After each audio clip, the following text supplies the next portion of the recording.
So shout out to Todd.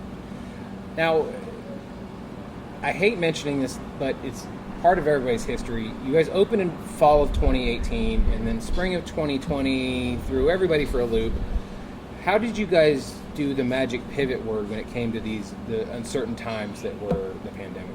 Yeah, I mean, we've had a lot of success stories here at Trinity Cider, but we've made a few mistakes. One of them was focusing on kegs and on the cidery. We thought, you know what, that's where the profit margin is, and that's what we want to do. That's what gets the liquid straight into people's lips. We don't want to be doing cans in a grocery store, in a gas station, somewhere in Amarillo.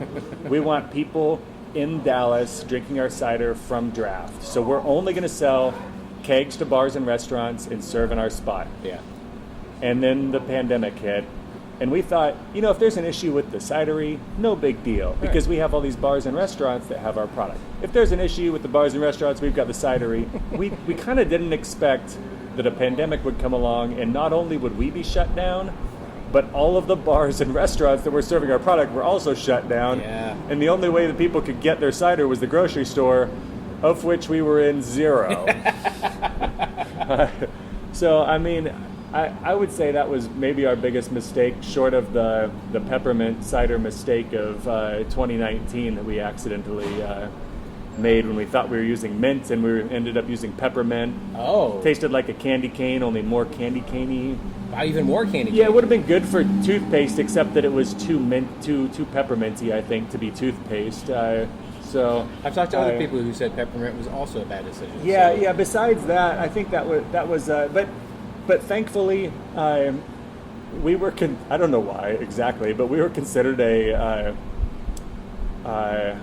necessary business, or what were they calling essential it? business. We were considered an essential business. That's awesome. So while we weren't like open, we had people driving up here in this alleyway, parking in this lane, and we'd run them out.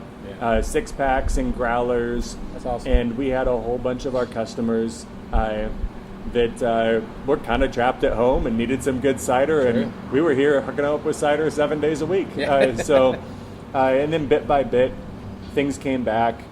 God, we had up plexiglass all around the bar, and all around the bar. So customers are yelling in their order, and we're yelling back how much it costs, and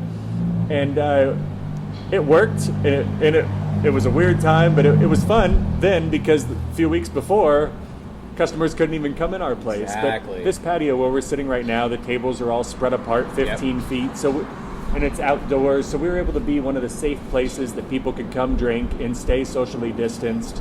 That's and awesome. The day that plexiglass came down, like, oh man, the celebration, the sake bombs. Like the Berlin Wall had come down. Yeah, I'm not saying the bartenders like teared up with tears of joy, but like, I'm not saying they didn't. Like, it was a pretty emotional day pulling down that plexiglass. And our rule was, we had some bartenders that were kind of, I don't know if I want to get vaccinated, and others that were like first in line. And our rule was, if you're fully vaccinated, you no longer have to wear a mask. Okay. And man, did that turn people's opinions around on whether or not they wanted to be vaccinated. Our crew was fully vaxxed right away, and masks came off, and the sake bombs came on. There you go. Like, I mean, you mentioned it multiple times. You guys have sake bombs here. Where did that idea come from, and how successful is that here? My wife worked at a sushi restaurant for 4 years up in Flower Mound, and when we were getting ready to open, she said, "Hey Evan, what do you think about doing sake bombs with cider?" And I said, "No, no way. Sake bombs need to be done with Asahi, Sapporo, Kirin Ichiban, not with cider. Like that. Come on, like."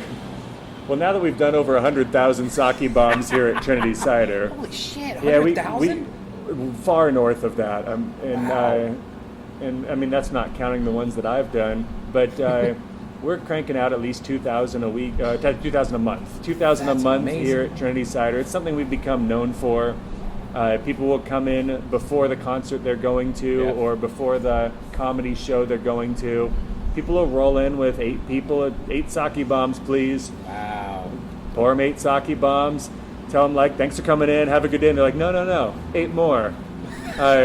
We keep the price low, and they're super fun. We stack them up on chopsticks. Everyone says a Japanese chant together. It's Yeah. kind of a team building exercise. And as soon as they leave, the rest of the crew here says, whoa, what were they doing? Exactly. We want some of that. And then we end up doing more sake bombs, and I was wrong. My wife was right. I love the sake bombs. They taste magical with cider. I tried one with beer the other day, and I can't. I mean, I can't even. Can't go back. I can do it. I can do it. I'll do it in a pinch. But Yeah. the mix with sake and cider it's just perfect. So I've seen a couple other cideries now across the country started it up, and each one that has started, I know why. There's a direct link. They stopped by our cidery and they were like, well, hell, we need to do this. Yep. And a place like ours that isn't allowed to sell beer or liquor, True. we only have a few options. It's either wine, champagne, cider, or sake. And Yeah. so this is the sake loophole. We're not allowed to do shots, but we can sure do sake bombs. Yeah, exactly.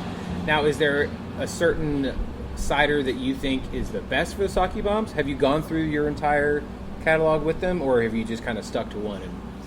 We started off only doing it with our dry spell cider, just Okay. our dry cider doing sake bombs, until one day someone said, well, let's try that with our watermelon cider. Yeah.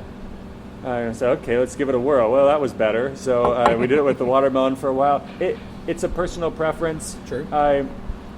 Or a preference on what we're running low on, or what we're overstocked on, or what we're trying to blow to make room for the fall lineup. Yeah. If we have a super summer cider, a raspberry lemonade or something, and Right. and we're like, man, we need to make room for this butterbeer coming on this fall. It's like, all right, we're bombing with raspberry lemonade because the weather's getting ready to turn. Right now, people are loving the raspberry lemonade in it. I still like the watermelon, which we call the side boob. Yeah. I still like the boob bombs, but I think it's a personal preference. My absolute favorite cider, the one that I'm drinking right now, Yeah. is our Triceratops very hoppy cider. It's bitter. It's 0 sugar. It is my absolute favorite that we have on draft, and pretty much only me. It's definitely our slowest movers. So, I mean, what's my favorite and what's everybody else's favorite definitely differ, and that's why we keep a variety of ciders on tap. People get to choose what they want, and everybody can find something that they love. True. I mean, like you already mentioned, you were wrong with the sake bombs, so you know. Yep. Now, you guys opened, like I said, in the fall of 2018. You're about to celebrate your 5th year open. Congratulations, by the way. What are 2 highs and 1 low from the last 5 years? Man, so I think one high would be a couple of highs. I mean, gotta be opening night. It was a Friday. It's opening night, and we're just sitting there, like my business partner, my wife, and me. We're the 3 bartenders. And when you open a new business, I mean, sure, we tried to promote it on Facebook and on Instagram, but we didn't really have many followers on social media, and it's like when you're throwing a big party and you're wondering, is anyone gonna show up?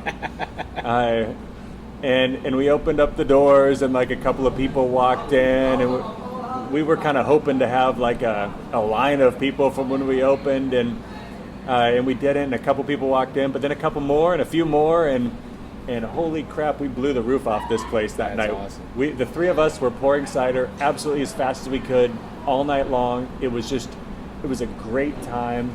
And at that time, she was my girlfriend, not wife. So we bartended as hard as we could all night. We got back home, and when we got back home, she was like, "This is the best night ever. That was absolutely perfect.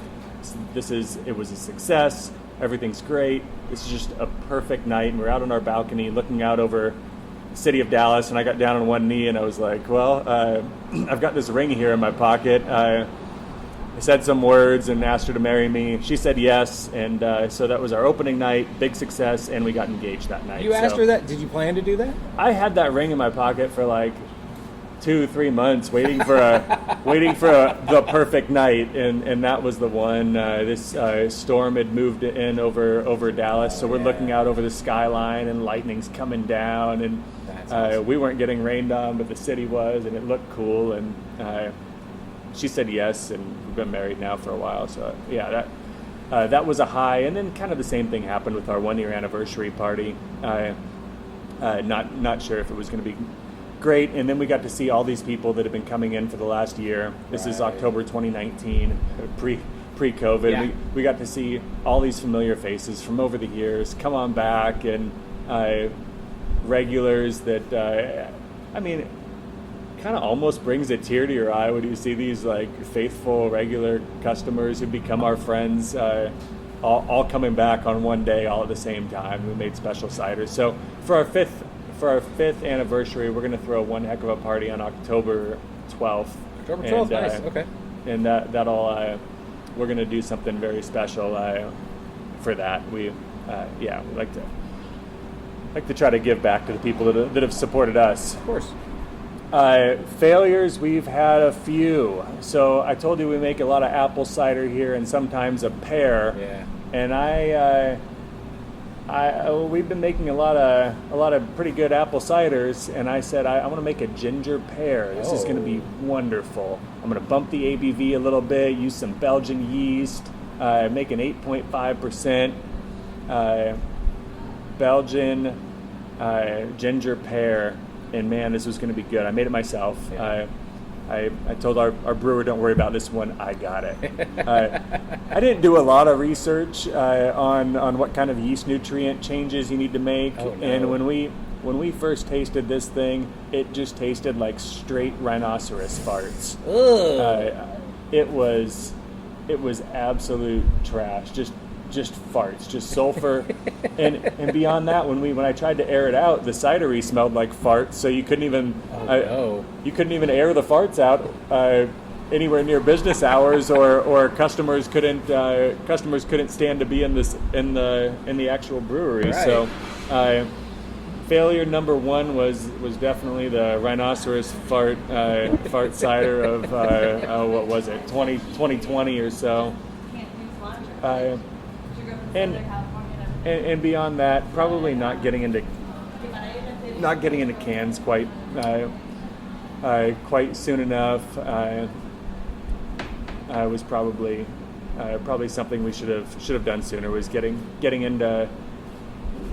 We didn't necessarily need to be in grocery stores and gas stations, but right off the bat, we should have been in every one of these local bottle shops. Yeah.